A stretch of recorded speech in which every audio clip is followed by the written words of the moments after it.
हमारे एक दोस्त ने वाकया सुनाया कि एक आदमी इंडिया से हिजरत करके पाकिस्तान आया। इसके कई रिश्तेदार थे, मगर इधर उधर बिखर गए। इसका मामू भी आया था, वो भी परेशानी के आलम में कहीं गुम हो गया। एक दूसरे को न मिल सके। इस आदमी ने मेहनत की, अल्लाह ने इसको खूब माल पैसे वाला बना दिया। कई साल गुजर चुके थे। इसने सोचा मैं अपनी कोठी बना लूं। अपनी कोठी बनाने लगा। इसी दौरान एक बूढ़ा आदमी इसके पास आया। कहने लगा, बेटा, मैं किस्मत का मारा हुआ हूँ, कोई मेरा रिश्तेदार अजीज नहीं है।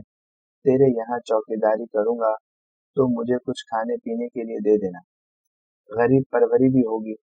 इसने सोचा, चलो ठीक है, दिन रात यहीं पड़ा रहेगा, मेरा फायदा है।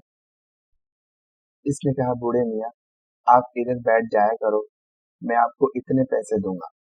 वो बूढ़ा आदमी काम करने लग गया। अब वो बूढ़ा आदमी कभी सेहत, कभी बीमारी, कभी थकावट, कभी कुछ कभी कुछ।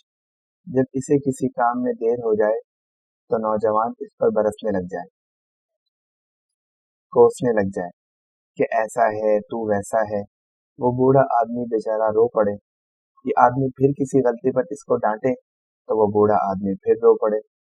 एक दिन इस नौजवान ने इतनी गालियां दी कि वो बूढ़ा आदमी कहने लगा कि बेटा, रिस्क देने वाला तो अल्लाह है, तेरा दिल खुश नहीं तो मैं कहीं और चला जाता हूँ। किस्मत ने मुझे ऐसा बना दिया, वरना पीछे से तो मैं अपने रिश्तेदारों के साथ आया था, मालूम नहीं वो कहाँ चले गए। जब इसने ये बात की तो इस नौजवान ने पूछा, बाबा, आपके रिश्तेदार थे? बूढ़े ने कहानी सुना दी। इस कहानी के सुनने के बाद इस आदमी को पता चला कि ये मेरे वही मामू हैं जिनकी याद में मेरी अम्मी तड़पती रही।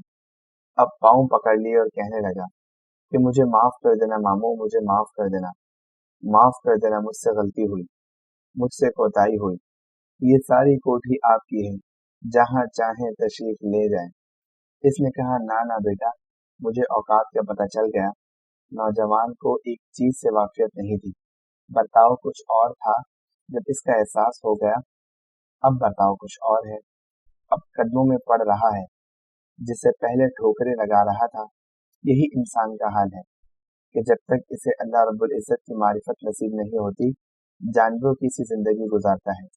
और जब किसी अल्लाह वाले का हाथ लग जाता है और दिल दहल जाता है, फिर एहसास होता है, फिर आंख खुलती है कि मैं अब तक कैसी जिंदगी बसर कर रहा था।